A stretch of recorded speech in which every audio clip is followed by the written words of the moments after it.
Always great talking to Calvin Kattar, who's coming off a huge win last week over Dan Ige by decision. Calvin, how's it going, man? Must be good to be back home. Thanks for having me on, James. Good. Yeah, I'm doing great, feeling great. How was the whole experience leading into this fight, aside from the fact you were the main event, but everything, just getting to Abu Dhabi, going through the quarantine, all that? Tell me how that whole experience was. A lot of process outside of the octagon. Just travel time was crazy. We flew to Las Vegas to then come all the way back to go to Abu Dhabi, and then on the way home flew past Boston to go to Vegas to then fly back.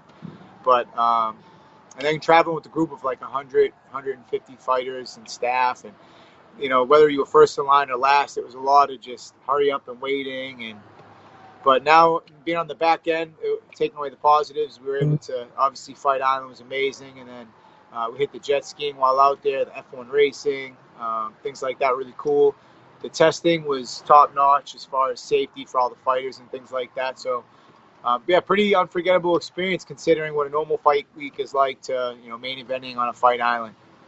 And so good to win, I'm sure, too. That long flight back would have been a little bit longer had things not gone your way. But congratulations on the win. Just a great fight. It's oftentimes we see a fight on paper and you never know how it's going to pan out. But I think this over-delivered, if anything. I thought it was a really good performance. What was the game plan heading in? Because, Dan's obviously a tough guy. I'm sure you had to keep that in mind if you couldn't put him away, that it might go the full 5 rounds.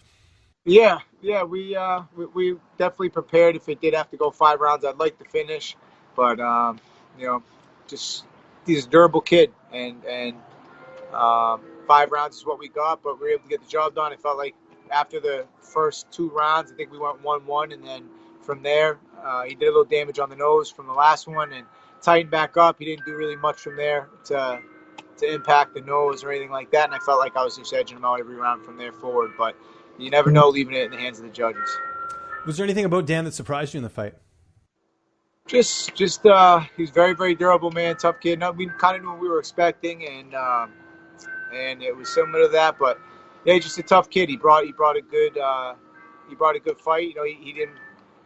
You could tell he wanted it. He didn't come there to lose. But I told him I was in the same position to him in Russia, and then 2 fights later, boom, another main event, W. So could work out the same for him. By the way, I do got to point out, you got some cathedral bells playing in the background. Are you like near a church, or is it like an old clock in the house? Because it's sort of poetic talking about your win, and you got this cool background. Yeah, I told him, listen, I'm going to speak with James around 3, so kind of kick it off if you can. Yes, yeah, exactly. It's a church close by. You guys had that great photo after the fight, just a lot of respect. I know that's how you are with, a lot of your opponents. Was there anything else you told Dan after the fight? Like a lot of respect there going into the fight and after. Yeah, just that I couldn't really show it to him fight week. I think all that stuff is meant for post-fight. During fight week, it's business, and then we got to go out there and be lying if I didn't say I want to go out there and impose my will and cause damage. But post-fight, the guy takes some of your best shots and he's still standing in front of you and drop the hatchet. So it was good getting quality rounds in with a guy like him that showed up, made weight, did his part like a true professional.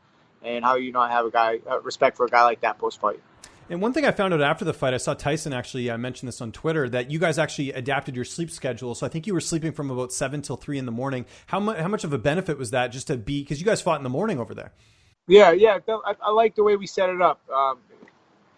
Fighting at 8 a.m. is kind of weird no matter how you do it, but the way we set up our sleep schedule, I felt like my energy levels were great, and by the time I finally got to the fight, I feel like I caught up to that sleep schedule just in time to come back here and, throw me through a loop again, because this is when it beats you up the most, is kind of post-fight, when you kind of don't really stick to that schedule and you just go by feel. And now all of a sudden, who knows what day it is back here in Boston. Yeah, it's still getting caught up. How did you celebrate after the win? Because I know everything's obviously restrictive with COVID, but you're in Abu Dhabi. Like, what type of post-fight celebrations did you get to have? Just breakfast. That's good. Better than... we had breakfast and we just went to the rooftop pool and just chilled out there. Got a couple more appetizers or something like that. And then we had to go to the airport at 2. So it was like, 11 to 2 post-fight, pool top in Abu Dhabi. It was kind of surreal. It was about 120 degrees. But it was nice to get that in before the long 15-hour flight to Vegas. I guess you didn't get to golf when you were out there. That's the only regret. And I wanted to go, but instead we chose the pool. My hands were a little swelled up from the fight. We'll have to save that for the next fight week trip, which who knows if it happens again, the way things are closing back up around here. And should the UFC continue to host events out there is what they were kind of open to, I guess, or discussing a little bit. We'll see. So when are you looking to fight next? This is a fresh win. You already had a fight earlier this year. I'm sure you want to get one more in this year. What's sort of the game plan going forward? Well, we're hoping that these guys in my weight class maybe decide to fight sometime around the fall, like they're discussing, and we'll see what happens with that. But ideally, it'd be nice for me on my timetable would be to just get back in there at some point with my teammate Rob Font, who's healing up around that time. So it'd be good to get on a card with him sometime before the year's end. Who's at the top of the list for your next opponent? Not calling anyone out. I want to clarify that here. I'm curious to know who's at the top of your list for your next opponent. They really all are. I don't care in what order. I think I'm going to fight all of them eventually. So if it's now or later, it's nothing to me. It's just whoever's next. Really, is just I'm waiting on a name. Other than that, I could see myself fighting all these guys at some point. So just whenever it plays out is when it plays out. For right now, if it ain't the champ, because that's who we're obviously always looking to fight, then it's whoever gets me to him. So I'll wait till UFC gives me that name. And for right now, we're just going to get working on everybody. Well, we can do a process of elimination here a little bit, right? You already fought Zabit. That's not going to happen next. You already beat Jeremy Stevens. Josh Emmett might be considered, but he's injured. He's recovering. So that really just leaves Yair Rodriguez, Brian Ortega, and Max Holloway, and the champ, obviously, who they haven't really committed to who's next there. I think a lot of people have mentioned Holloway. I think that would be like the coolest fight they could make right now, obviously losing a close decision to Volkanovski.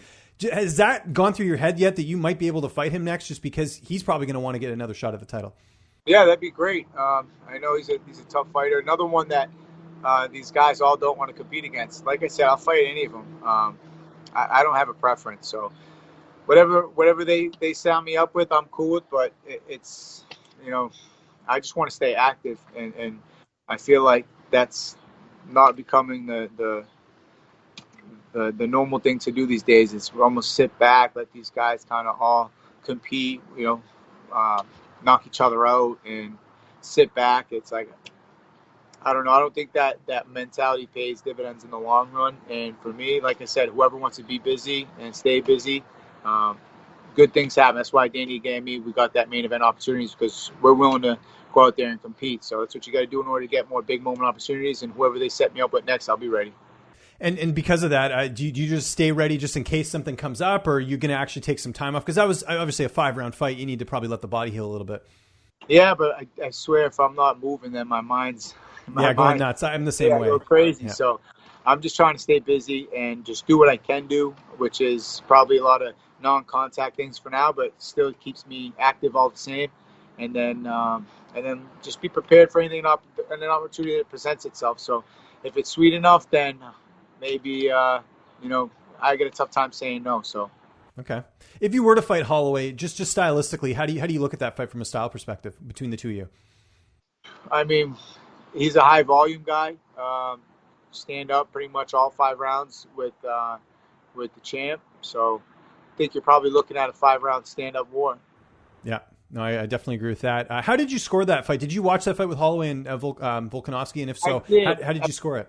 First, just off, watching it while I was kind of training and things, I'd give the nod to Max the way I saw it, but I have to rewatch it again, considering that 3rd round. I have to recheck that out. But my initial reaction, if that was scored as 1 full round, maybe Max takes it, because he dropped him in the 1st and the 2nd. Thought he controlled the fight, the cage, the whole fight.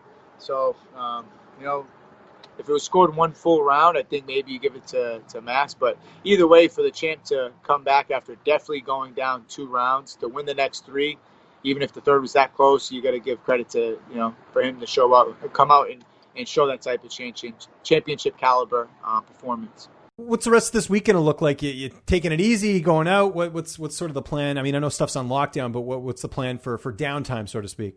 Yeah, usually I just get all the food in that I gotta eat throughout the week. I got a long list of restaurants that I've been thinking about since I booked the fight, and with the quick turnaround, I just gonna hit all those. Then that following week, I might have a beach cottage, so maybe get back to some outside beach workouts and kind of work my way back that way through some things like that over at the beach and punching on that. That'd be good. Got any tee times booked, or are you still waiting for the hands to heal up a little bit? I think I might have to hit a couple tee times this weekend. I hear there's some good golf courses out there by the beach house, so I might do some golf. Definitely some training sessions on the beach. That would be good. Get some workouts in on the sand, and then a little R&R, but also staying busy. Who's the worst golfer you've played with? Tyson Chartier has got the worst swing, but yeah, that shit is ugly. But he somehow comes out. His best strength is picking a good partner. I'll tell him. Okay. Well, there you go. Well, we need video evidence of this. I hear what you're saying, but I actually need to see it. How bad we are. We had ESPN shot us doing 4 or 5 holes the other day. They didn't show one shot. That's oh no. Okay. Got to find that lost footage there. And last question for you. We talked last time about Cam Newton, obviously coming to the Patriots. Any party you going to root for the Bucs at all with Gronkowski and Tom Brady over there? Or are they enemy now in red? I don't know about rooting for them, but let's just say I'll pay attention to how well they do. I'm going to keep an eye out and see how they do, but I'm going to keep a healthier eye on what Cam Newton and Bill Belichick over here in the Patriots system are doing. I like the tall order ahead of Cam, man. I'm more interested in the come-up story, of Killer Cam coming out and earning a victory, being, he's really incentivizing his contract, so hopefully he comes out and kills it for us.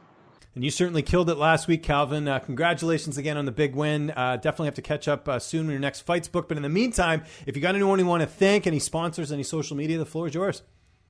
Let's just say follow the New England Cartel on Twitter. We just started Twitter. We're going to work on Instagram soon. If you need any apparel or anything like that. You guys ship to Canada? That was the question I think I was asking you.